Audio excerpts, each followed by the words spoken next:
Hey there, Knicks fans. How you doing? It's your boy Jonathan Macri with you for the first edition. Plan is to do this for the next couple days, and then Jeremy and I will be here for the actual trade deadline on Thursday. But the first edition of KFS Lunch Break.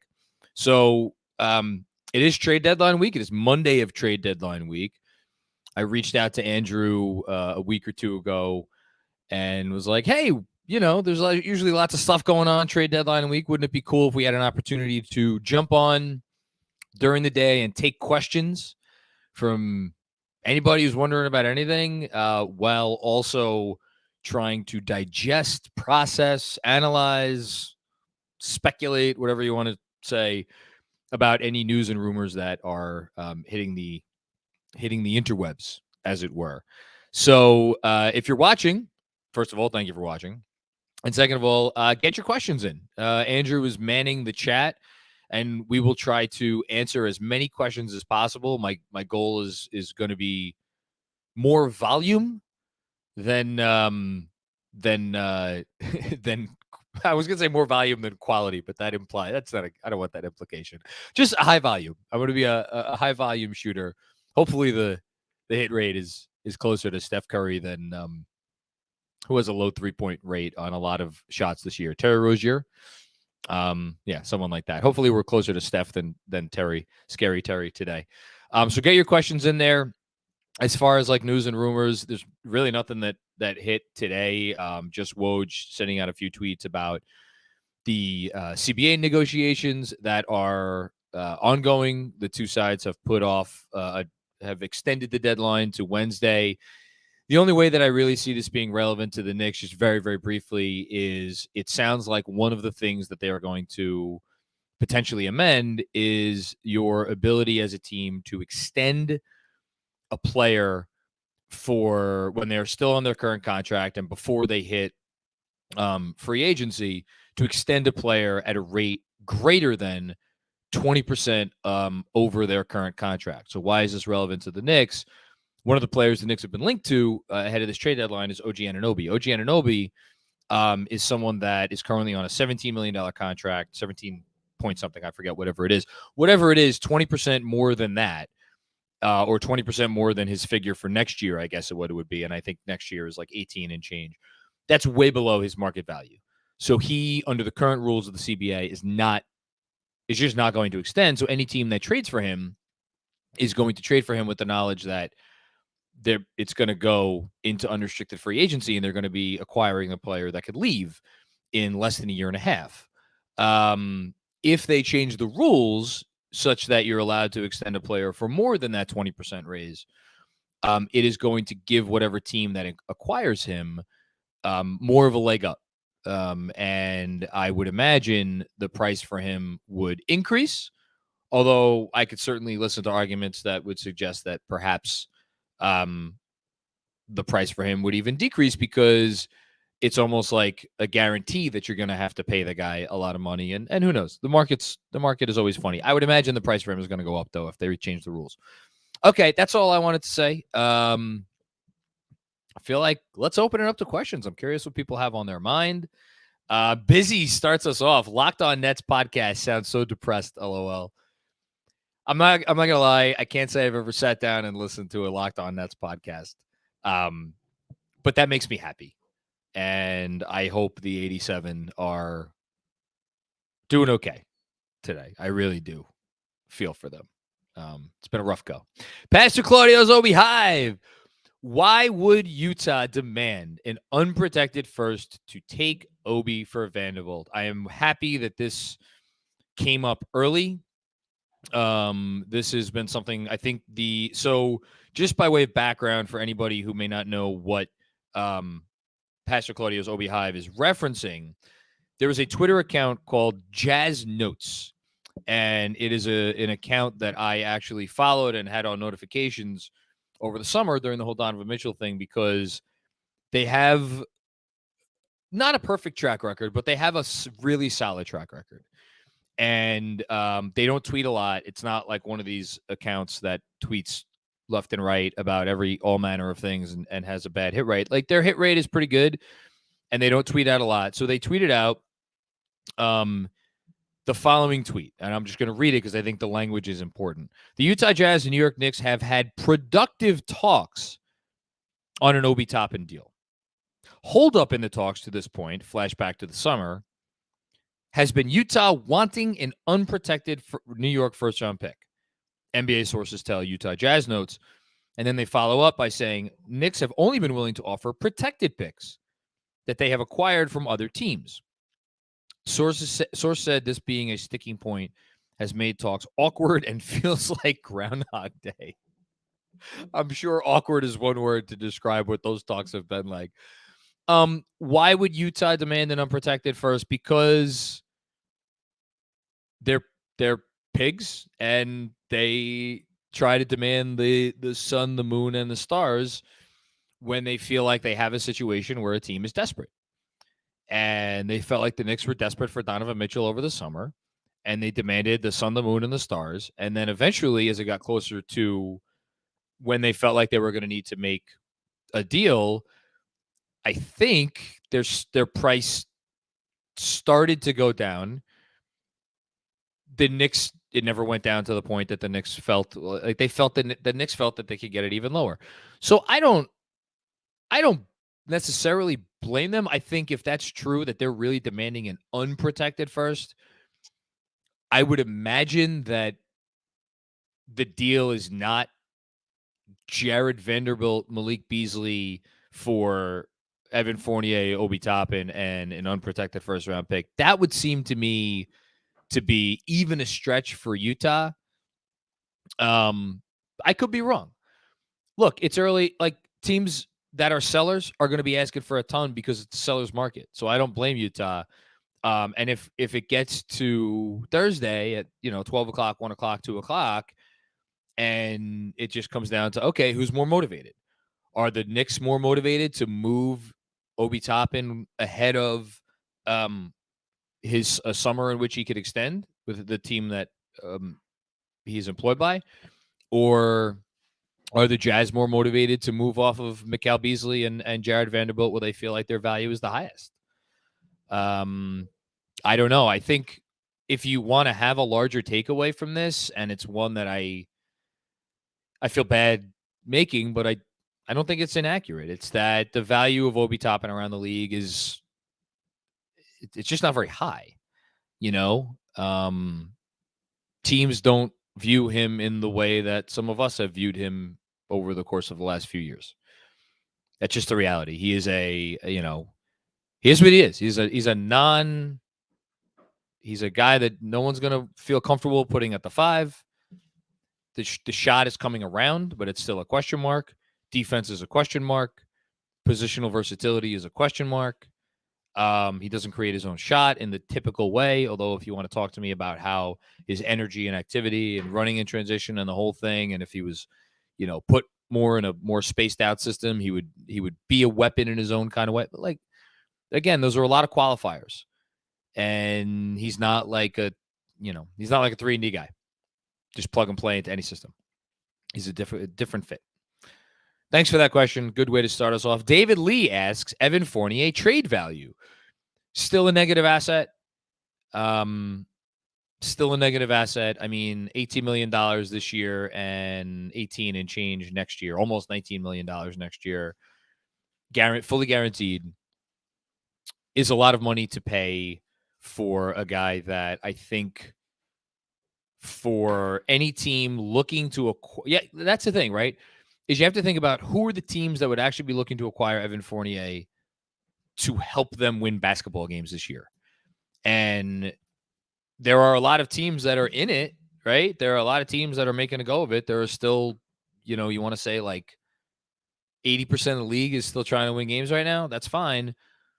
But like, look at those rosters and look at the players on those rosters and look at what they are making and look at, this is just as important, look at the contracts that those teams would need to give up to get Evan Fournier onto their team and ask yourself, well, is it really worth it for those teams to give up whatever contracts they would need to give up to make a Fournier trade happen? And the likeliest answer you're going to get as you look through every single roster is going to be there. Like, here's the thing. There's not a lot of bad contracts out there. on these teams. Like you could look at it, Dallas, and you want to give me like Davis Bertans. Okay, could the Knicks maybe get an additional asset if they swapped Fournier for Davis Bertans? Could they get a second round pick out of that? Sure, maybe they get a second round pick out of that. But like, other than that, like, what are we really doing here? And if you want to talk to me about like, okay, but he's going to be expiring 2024 when all these teams have maybe are going to be looked to have room. Well, again, that's where the CBA thing hangs over all of our heads because like how much really is going to be the value of cap space in 2024 if they change the extension rules and all of a sudden guys like OG Anunoby and Jaylen Brown and Domantas Sabonis and DeJounte Murray may not hit the open market. You know, all of this stuff is connected. All that being said, I still think Evan Fournier has negative trade value. James Schenk, I hope I got that right. Do you expect RJ's trade value increasing after the deadline, or should the Knicks try to trade him before Thursday? It's impossible to talk about RJ and his trade value or lack thereof without talking about the poison pill. And again, I apologize for those who have heard this a million times before. I also apologize for those who have heard it none at all and don't feel like hearing a lecture on the CBA. But in short, if you're trading RJ, he counts as roughly $10 million, or I think $10.9 million in outgoing salary. And he counts as 26, I think, 26.2 or 24.2. I think it's 26.2 in incoming salary for whatever team that is acquiring him. So it's just tough to make deals work. Like everybody wants, or not everybody, certain people would potentially be interested in an RJ Barrett for OG Anunoby swap. You can't do that trade straight up. It would require the Knicks dumping an additional small salary, probably Cam Reddish, on a cap space team. You know, like San Antonio could also fit it into Indiana's salary cap space.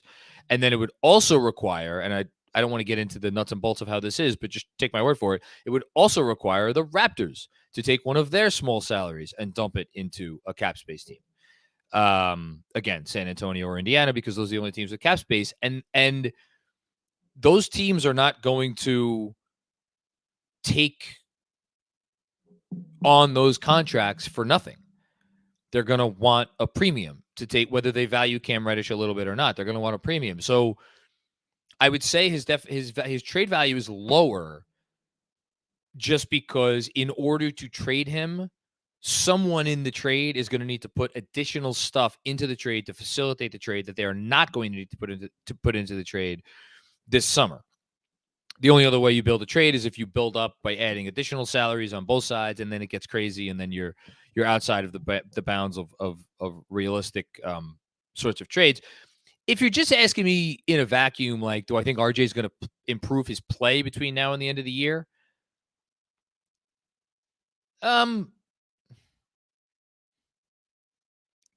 mean, he finishes strong, and I think the Knicks are trending in the right way. So probably his trade value will increase. That said, it's become perhaps more and more apparent that the Knicks' best five-man units on more nights than not, if to close games, don't include RJ Barrett. So all of a sudden, if you get to the summer and more, the Knicks are going to try to win games moving forward, what if there's another game or 2 games or 3 games or 5 games between now and the end of the season where RJ spends the end of the fourth quarter on the bench? Does that send a signal to the rest of the league that, hey, maybe the Knicks want to get off this contract? Now, even if it becomes apparent to the rest of the league that like he may not be a fit here, it doesn't mean it's going to tank his trade value. Other teams are still going to look at the situation and be like, well, it didn't work out great there. He wasn't a great fit there. But then you could even flip that on his head. Like, what team around the league is going to be like, oh, well, you know, we're such a better situation for RJ Barrett? You could tell me, we could talk about that up and down, but like, it's complicated. So in a vacuum, yes, I think there's an argument to be made that his trade value could be higher right now than it is in the summer. And then there's an argument that it's not. I don't think it's an easy question. Kevin Danishevsky, what's going on, Kev? Other than OG, who is a big wing that you think might fit better on this team than RJ? I just don't see him accepting a 6-man role moving forward. I'll do what I always do when I get these sorts of questions, which is simply pull up the NBA standings, because that's kind of how I think about things. So we're talking about someone who could play the 3, right? Because we're in this scenario, we're not trading Julius Randle, and we're going to keep starting either Quentin Grimes or Emmanuel Quickly alongside Jalen Brunson. So I think you want size. I think you want shooting. I think you want ball movement. And just to be clear, I'm not advocating for trading RJ Barrett to anybody watching or listening. I'm not advocating for trading RJ Barrett. I am merely trying to answer this question and give it its just due. I think the honest answer is that this is a really tough question to answer because the players that you might pinpoint are not ones who, like, if it's a better fit and the player is available, it's probably going to be such a downgrade in talent that it's just like, what are we doing here? Just stick with the guy they drafted 3rd overall 4 years ago or 3.5 years ago. Or on the flip side, the price is going to be so high, or realistically, the player is like not available. Like, the first name that came to my head, perhaps obviously, is Cam Johnson, who, fittingly enough, has been rumored in talks or discussions with Toronto, with maybe for OG Anunoby.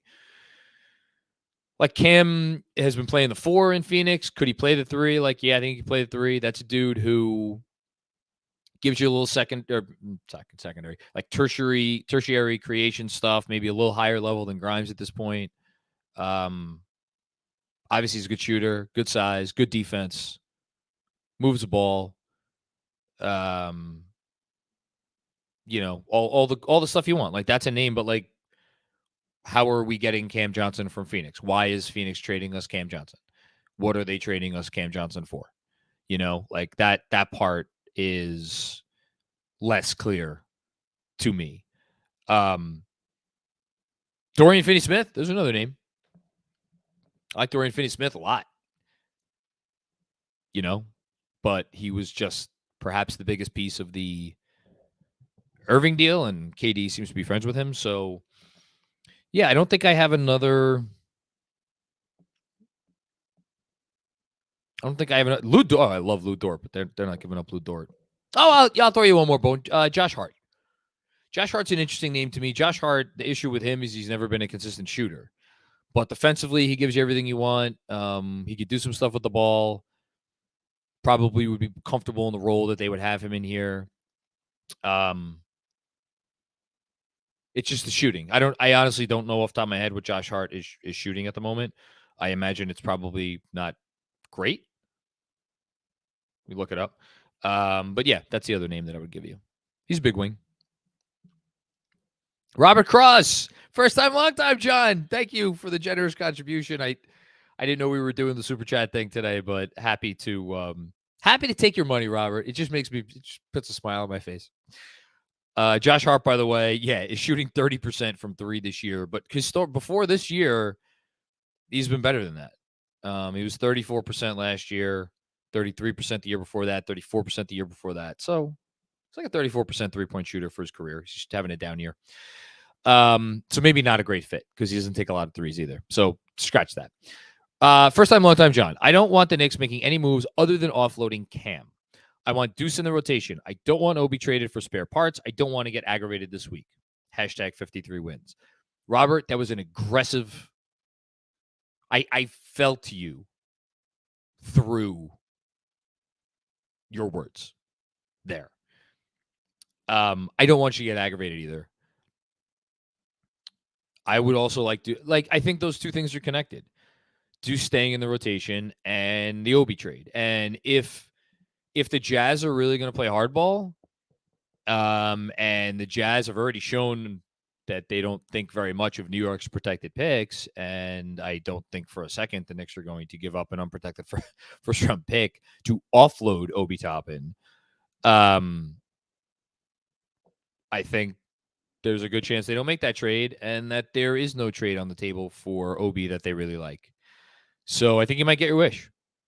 Now, the offloading Cam part, is complicated because, and I wrote about this last week in the Knicks Film School newsletter, what type of cam trade are you making? Are you making a cam trade in which you are bringing back salary that's salary just because you need salary in the deal, and it's not a player you're planning on playing in the rotation, and you're just getting the best second round pick that you could get from whatever team wants to give you a second round pick for Cam?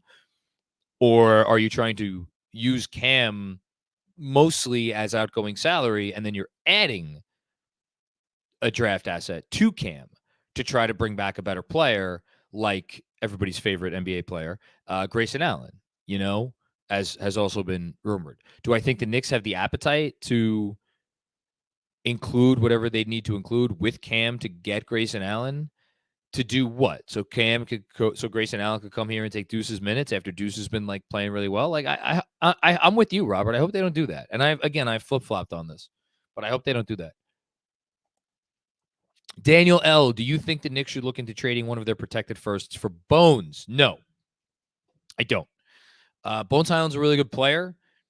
It feels like whenever I turn on a Denver game, the dude's sinking threes from 30 feet. That said, he does not defend, and his overall efficiency is not great. He is a guy that I think for some teams would make more sense than others. He's so antithetical, to me at least, to New York's identity, what their identity is now and what it's been for the last 2 months, with Deuce and Quickly coming off the bench, defense first guards. And Quickly is I understand he doesn't shoot it like Bones does from deep with the willingness and with the volume, but my God, give me Emmanuel Quickly every day of the week and twice on Sunday over Bones Highland. And the notion that we're going to bring in a Bones Highland to take a single solitary rep away from Emmanuel Quickly, who already still, even after he's exploded over the last month and change, sometimes has a little trouble getting his reps on this team. No, I'm not doing it. I have no interest in doing it. Busy, what's going on, Busy? Thank you, man. Let's send lots of super chats so John's wife will agree that he could leave his school kids unattended permanently in the middle of the day. You are fantastic, Busy, to talk with us. You know what, Busy? Maybe someday. Today, so my schedule is such that I have some free time in the middle of the day during the week. And I have a lunch period that I am entitled to as a proud employee of the Department of Education, as well as a prep period. Now, the prep period is not technically supposed to be spent talking trades with Knicks fans, but, it's 1 week, right? 1 week won't kill anybody. Jeffrey Zaluccio? Oh my God, I'm bad Italian. I can't pronounce his name. I'm going to go with Zaluccio. John, thoughts on a 3-team deal? Toppin and the Milwaukee first to Utah. Toppin and the Milwaukee first to Utah. Okay. Derrick Rose and Vanderbilt. Derrick Rose and Jared Vanderbilt and the Knicks first. The Knicks won this year, I'm assuming you mean. And the Dallas first to Toronto and OG Anunoby to the Knicks. So let me process this for a second. I need a moment. So the Knicks are giving up the Milwaukee first, their own first this year, and the Dallas first this year. So one unprotected pick that is theoretically has a nice ceiling, and 2 protecteds, including the Milwaukee pick. And they're giving up Obi. And they're getting OG. And they're giving up Rose for salary. So that is light. If you want OG Anunoby, you got to give up more than that. That's light for OG Anunoby. As far as what Toronto is getting, Toronto isn't even getting one of the firsts. Toronto's only getting the Knicks first and the Dallas first and Jared Vanderbilt. Yeah, no, that's going to be a no from Toronto.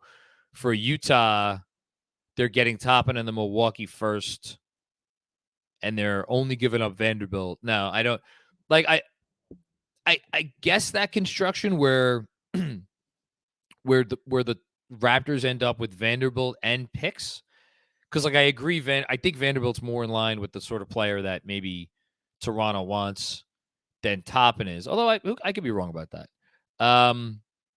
Yeah, I like the creativity there. I think that's going to be a no for me though.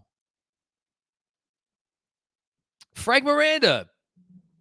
Frank, your generosity knows no bounds, Frank. Seriously, dude. What's up, Frank? Mac, it's your boy Frank from Patreon. I was an advocate of trading for OG Anunoby, but that has to be put on pause due to the Kyrie fallout and how that affects KD. The Knicks, oh my God, here it comes. Prepare myself. You're going to have me pouring scotch at 12:15 in the afternoon. The Knicks have to hold as many assets as possible for the offseason. Man, the KD thing, I don't think they're going to trade him here. I don't think they would trade him here. But like just from a purely theoretical perspective, the Knicks have all of their own picks. They have the protected picks. They have RJ Barrett and Julius Randle. So I don't know. That's a fun question. Which of those two would the Nets prefer? I don't even know. I don't know. I genuinely don't know the answer to that question. I have no idea. But they have both of those players. You know, and maybe there's a young guy involved in that too with all the. I don't know. I don't know what the offers would be. I don't know what the Nets' priorities are.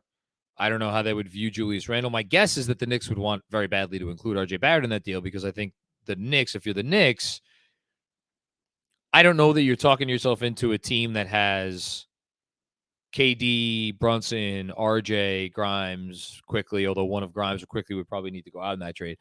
You're not talking, that's not a contending team. Durant, Randle, Brunson as the top three. Insert your shooting guard into the starting lineup. I guess it would probably be Grimes. And then I guess you're doing Mitch, but that's a really big front five, and I feel like they would need to make a roster adjustment, maybe even a coaching adjustment. But that's, I mean, from a talent perspective, pretty good. Daniel L. Josiah ain't sending KD across town. Wouldn't even send Kyrie to the Lakers. So can I push back on that a little bit? I agree that he's not sending KD across town. I think that is something that has been assumed throughout the league that the Nets would never trade a player of KD's caliber to the Knicks. I agree with that sentiment. However, why exactly does Josiah have any reason to be like vindictive of the Knicks? Like, he's never expressed even remotely any public sentiments to suggest that he cares. Like, oh, we're not going to help the Knicks out. The Knicks are big. I don't want to help out Big Brother. This and that. The Kyrie thing got personal. That was different. He didn't want to give Kyrie his way after what Kyrie has done to his organization over the last 3.5 years. That's different, I think. But, I just, for context. Akiva F. What's going on, Akiva? Why doesn't Tibbs give the Obi Randle pairing a shot at power forward and small forward? This has been an issue that's been raised at times. Keep the rim protection on the floor, and if it works, they wouldn't need a backup wing if the minutes are staggered correctly. So, my answer to this, and again, I am not the best person to ask about this because I just don't think I think the game at this level, but here's my answer. If you're doing that, you're doing it pretty much only to get Obi Toppin minutes. Because right now, the Knicks are able to put on the floor at all times a 3 who is a better fit than Obi Toppin would be at the 3. I say that with some trepidation because who are their 3s right now? Their 3s are RJ Barrett and Quentin Grimes. So Quentin Grimes, you're getting better shooting, you're getting much better defense at the 3 than you would be getting with Obi. RJ, theoretically, you're also getting better shooting and better defense. Although, how crazy is it that I'm sitting here today, February 6th, year of our Lord 2023, And I don't know that I could sit here and be like, yes, RJ Barrett is definitely a better perimeter defender than Obi Toppin. So, and the benefits that Obi Toppin gives, here's why you put, to me, in my mind, my old school way of thinking is you put more size on the floor because you're going to try to hunt matchup advantages. And Obi Toppin isn't the sort of player that you're going to hand him the ball with a smaller guy on him and say, go to work, take advantage of that situation. That's not his game. So I guess my response to this is I'm not sure what benefits you're getting out of it, because I feel like teams are going to because if it's Randall and Obi, teams are just going to try to put those guys in rotations defensively, and I don't feel great about that. And offensively, are you really getting a benefit? I don't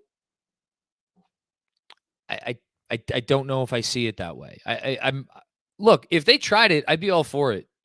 And that's a bigger picture question, which is since the day Tom Thibodeau became coach and was essentially mandated by this front office and this owner to go win games, Tom Thibodeau's he's going about his business trying to win every second, every minute, every day, every game, everything. He's not experimenting. He doesn't care about the development of the young players, or in that sense, that specific sense. He doesn't care about getting this guy enough minutes or getting that guy enough minutes. He's going to do the things that he believes lead to wins. And while his hand has been forced at times to experiment when his back's really been against the wall, and at times some of those experimentations have worked, I think he does, he's gonna stick with his tried and true if it's working. And say this, what they've done for the large portion of the season has worked. So I hope that was a satisfactory answer. Junon, what's going on, Junon? Thank you for the contribution. Appreciate all of our regulars chiming in here. This is great. Salute, GMAC is back. Can we laugh at the Nets now? That's up to GMAC. That's great. GMAC is really staying off camera today, huh? That's fine. He's secretly a shy. I'm right here. I'm just chilling. That's all. It's my lunch break too. Your lunch break. Shout out to no free advertising, so maybe I shouldn't shout them out. I said a delicious Cubano wrap. If you know, you know. Hold on, put up Junon's comment again because I feel like there was more there that I didn't get to after laughing at the Nets. Here we go. I'd love to hear your thoughts on the inevitable Lakers-Suns panic trades and if there's room for us to slide in and benefit somehow. Boy, am I fascinated by the fact that the Suns put Chris Paul and a first along with Jay Crowder for Kyrie, because to me, what the reporting that came from the last several days makes very clear is that my old favorite phrase, all it takes is one asshole.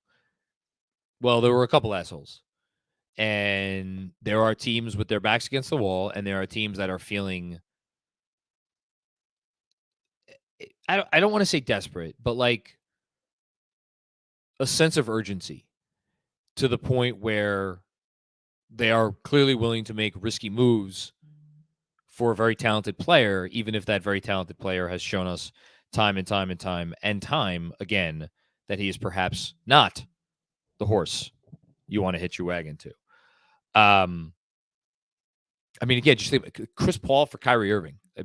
I understand Chris Paul's game has fallen off this year, but as far as getting in on inevitable Lakers-Suns panic trades, I don't the obvious way to get in on a Lakers panic trade is be the place where, you inherit Russ and you send out, whatever it is, Fournier's salary and Rose's salary. But that would require some team out there looking at Derrick Rose and Evan Fournier as that is a material upgrade over Russell Westbrook, and we are willing to pay some kind of premium to get that upgrade, and the Knicks would end up with that premium. I don't see anybody saying that. So I don't see it there. As for Phoenix, I don't know. I don't know. I don't know what it would be that would get the Knicks involved. I'll think about it some more. If I come up with something, I'll let you know in the Discord, but I don't really have anything. Another one from Drew Anon. Also, who do you think the best player available coming back will be in the Cam Reddish trade, and why is it Chetty Osman? Another Chetty Osman one. It might be Chetty Osman. Like that's, but like if you're the Cavs, hold on, it's a bad job by me. I need to look up Chetty Osman's contract. It's so funny. My phone, anytime I type in a player's name, an NBA player's name, like where it fills in like the next word, contract always comes up as like one of my top options because I so often look up these contracts. So Chetty Osman is on an essentially expiring contract because his salary for next year is fully guaranteed. Is not fully guaranteed. It's non-guaranteed, completely non-guaranteed. Excuse me. The guarantee date is in late June. I believe you can move that. The money certainly works. Like, but again, is Chetty Osman's pretty good. You know, like Chetty Osman's a decent player. He's appeared in 53 games for Cleveland this year. He averages 21 minutes a game, shooting 36% from deep. He's got good, decent size. Really efficient overall. 57 effective field goal percentage. That's solid. Like Chetty Osman's a decent player. So you're gonna bring him in, and you're gonna is it become a 10-man rotation? Is he taking somebody's, because if he comes here and he's playing, even if you do go to a 10-man rotation, he's taking somebody's minutes because Brunson's gonna play, Randall's gonna play a lot. Maybe you want to tell me maybe he takes RJ's minutes? Yeah, maybe. But I see those minutes coming probably from elsewhere, and my fear would be that maybe Deuce gets cut out a little bit. I don't know. Cam Reddish in a second for Chetty. Maybe Cleveland does it as a straight up trade. I don't know. I doubt it, but I could be wrong. It's not a bad name. Something like that though seems fair. Akiva F with another one. Did the Kyrie trade restore order to the trade market?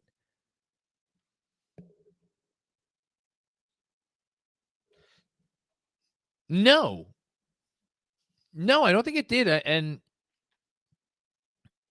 I think it showed, like, again, when you get teams that are looking to make a splash, they are still going to overpay. Think about what the Mavs gave up. They gave up probably their best non-Luka asset in Dorian Finney-Smith. Just signed him to a great contract. Like, that dude's good. That dude's playing for any team in the league. They got him on a nice deal.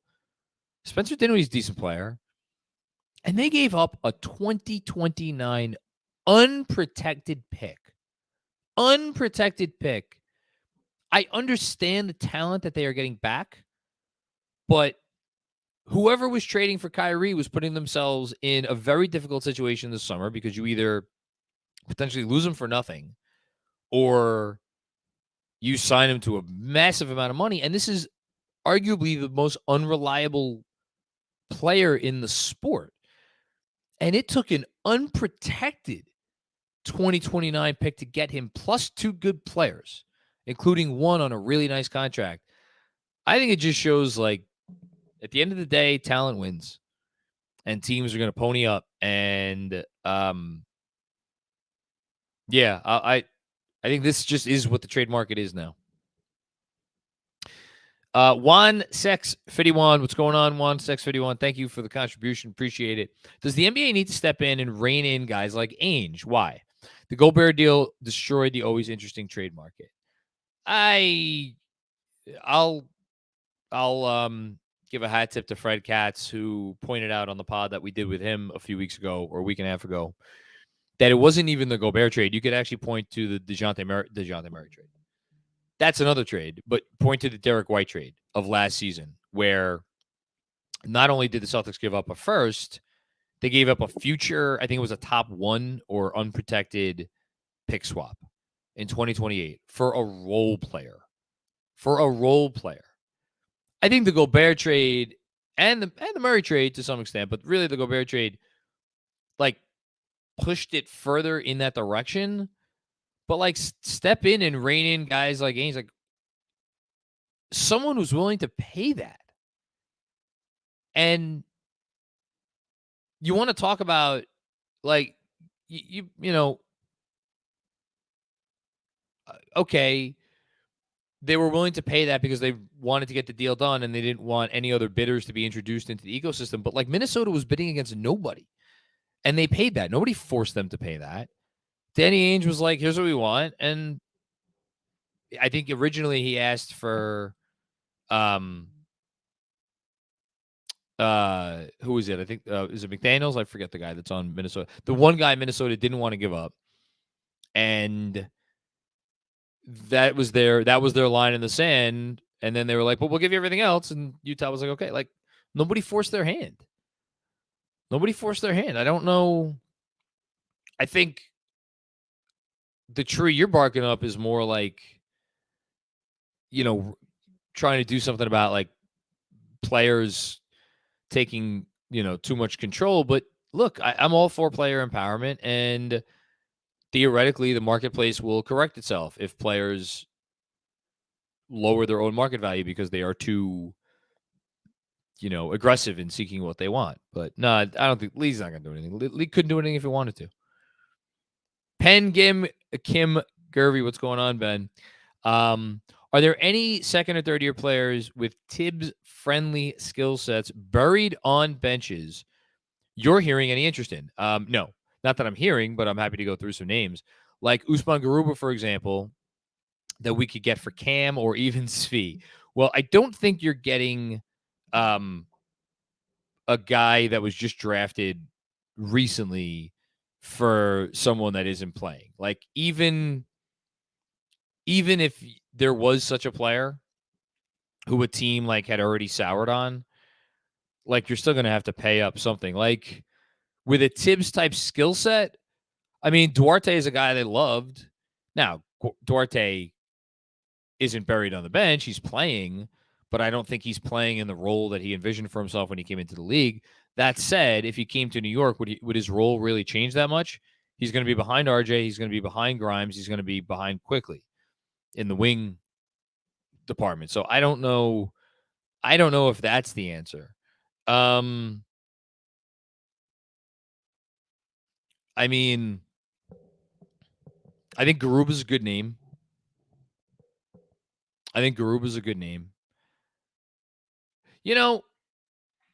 Jaden Springer is a guy, and like Jaden Springer's like, talk about out of sight, out of mind. Like, I don't even know what Jaden Springer's up to right now.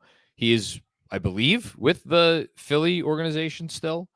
He's been up and down from the G League over the last couple of years. Like, the Sixers acquired him with the 28th pick in the draft. Like, that was a guy, Jaden Springer, the Knicks were at least rumored to be interested in ahead of that draft. Nothing's going on in Philly with him. That's a name. But again, they have Deuce. So like, what are they doing with Jaden Springer? You've already put 2 years into Deuce. Like, why are you going to bring in another guy? And then I'm just going through the drafts. The 2 drafts you asked about. I mean, Sadiq Bey has come up, but again, Sadiq Bey is going to cost you something.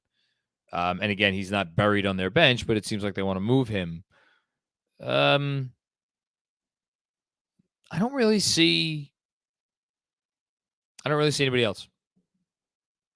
Sorry, I don't have a better answer for you. I think you nailed Garuba's pretty good one, though, but they're not going to trade him for nothing. Thanks, Ben. Sam Garcia. Hi, John. Just wanted to ask if you think KD is moved before Thursday's deadline. Also, thank you for the birthday wish last night. Happy birthday once again, first of all. And second of all, no, I do not think he will be moved before Thursday. I'd be shocked if he's moved.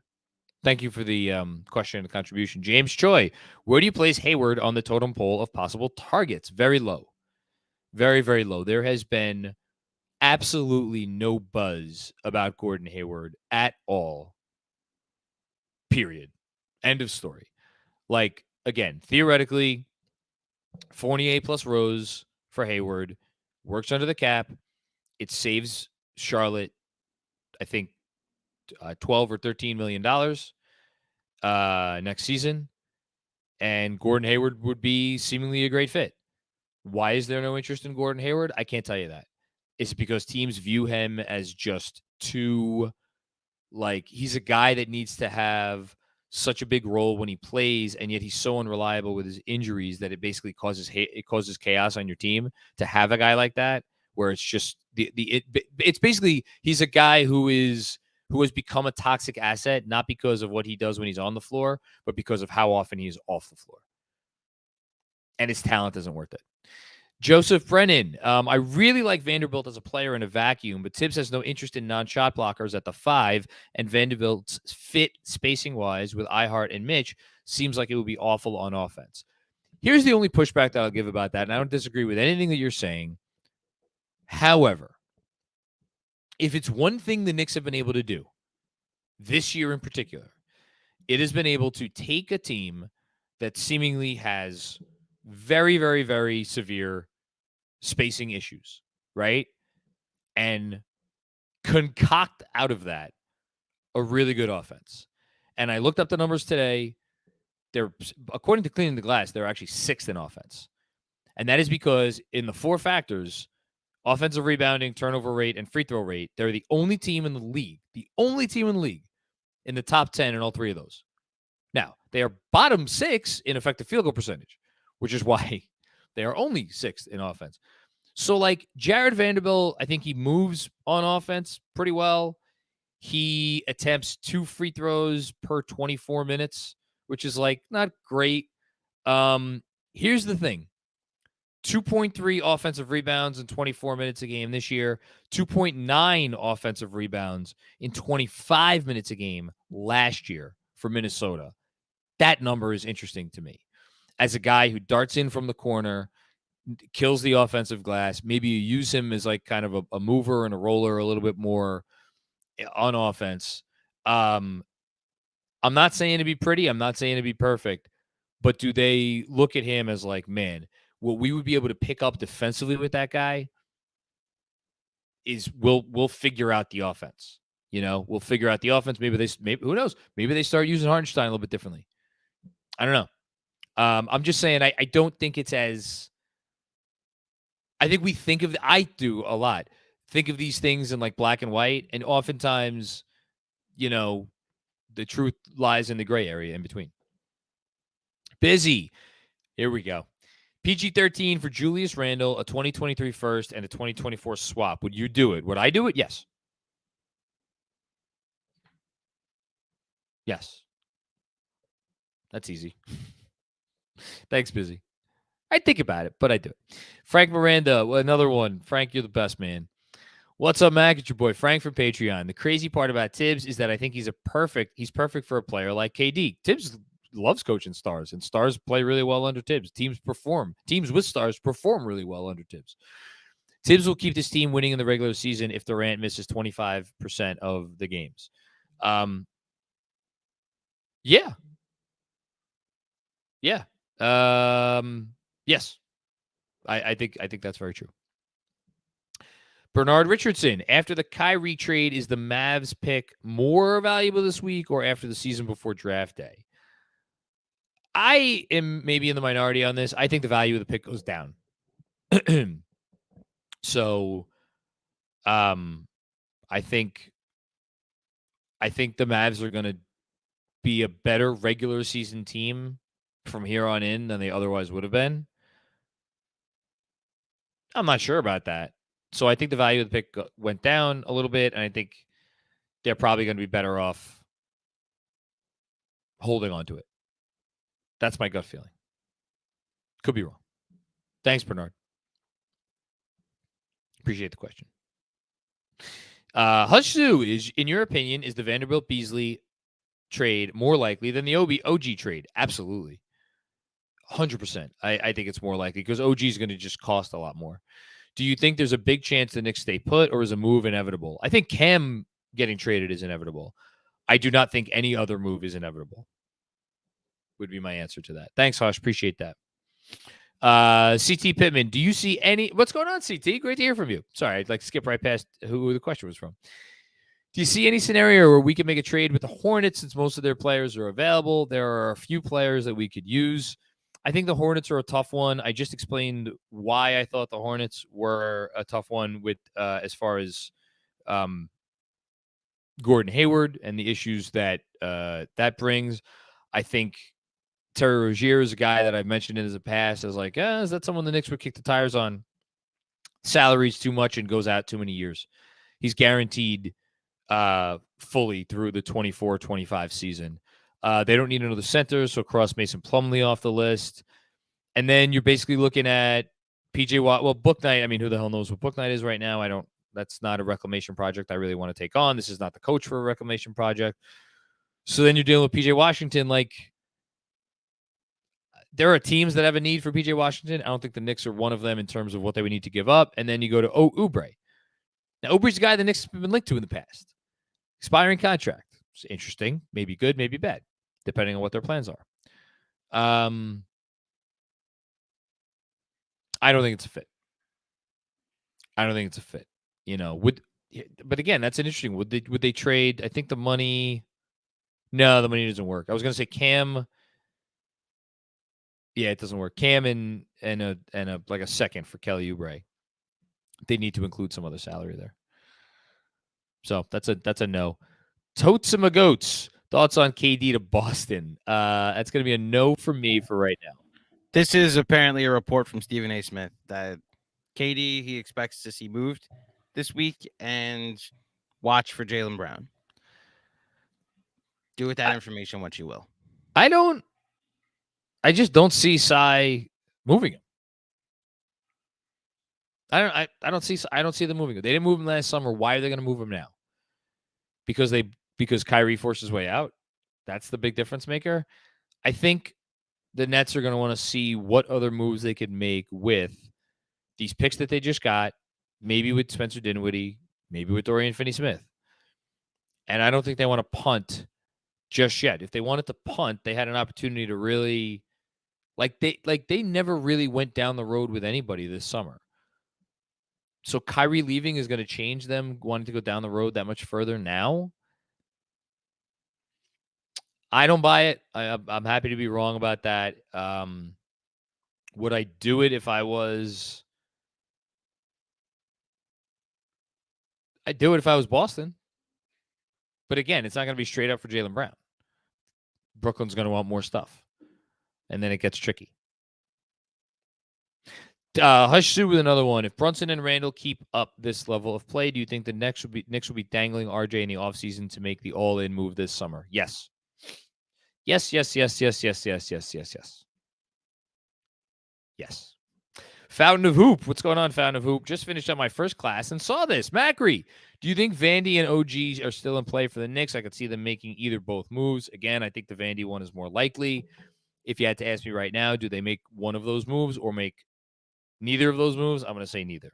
But I still think it's in play. Of course it's in play. Everybody's talking. Jay Boogie. What's going on, Jay Boogie? Thanks for chiming in. Having lunch while J Mac dropping jewels behind a Philly win and the Grammys. I don't even know. Could not tell you one person or a group who won a Grammy last night. At least I know the Grammys took place last night. Wow, this is how you start the week off. Salute, salute, salute. 3 capital S's. Thank you, Jay Boogie. I appreciate that, man. Very much so. Fountain of Hoop with another one. Do you think KD regrets not coming to the Knicks? No. I think he got out of life what he wanted. I'll leave it at that. A good answer. I do think that Fountain of Hoop is referencing the part of the Side Talk video where the guy goes, "Tell me a little something, KD. Don't you regret not coming to the Knicks?"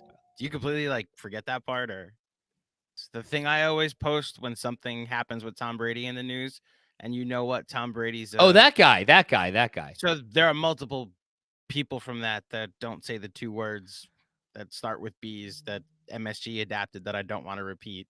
But yeah, that's I think what he was referencing. Last super chat, and then we'll do one more question, then we'll get out of here. Okay. Robert Cross, is it fair and reasonable to say thank you for the contribution, Robert? Thank you everybody for the contributions. I didn't know we were even getting super chats on this, but I appreciate it. Obviously, thank you. Is it fair and reasonable to say that the KFS community is interested in trading Kevin? I was like, is he referring to Kevin Knox? That's where my mind went. That shows you how sick I am. If so, is there a market for him? I'm skeptical. Hashtag 53 wins. No. Kevin's on a lifetime contract. We love Kevin and his rankings of the greatest players of all time, which he drops into the Discord. Not the Discord, the playback. And one more question from John Perez. What's the all-in move, though? The all-in move, if you're asking me today, February 6th, 2023. What do I think the most likely all-in move is? Man, I hope it's not Karl Anthony Towns. I really hope not. I wouldn't mind if it's Paul George, but the Clippers would really need to implode. I would love if it's Devin Booker. Ooh, boy, would I love if it's Devin Booker. But Suns would need to imply. And what they just got a new owner. The new owner's going to trade Devin Booker. I don't see that. I don't see Dame working with Brunson if he asks out. Embiid. That's always been my one. The hope. Is it not going to happen this summer? But does it happen a year from now or a year and a half from now? We'll see. I like that guy. That guy's pretty good. All right. Thanks, everybody. Thank you for tuning in today. Remember to like this video, subscribe to the channel. We will see you live after the Hawks game. But before that, my plan is to be right back here tomorrow, hopefully with some rumors and news to discuss as things on the Tuesday before the trade deadline. We usually get a trade on the Tuesday before the deadline. So at the very least, I trust that we're going to get some rumors tonight. So I think we'll have some even more stuff to talk about tomorrow. See you back here then. Thank you, everybody, and we will talk to you soon. Peace out.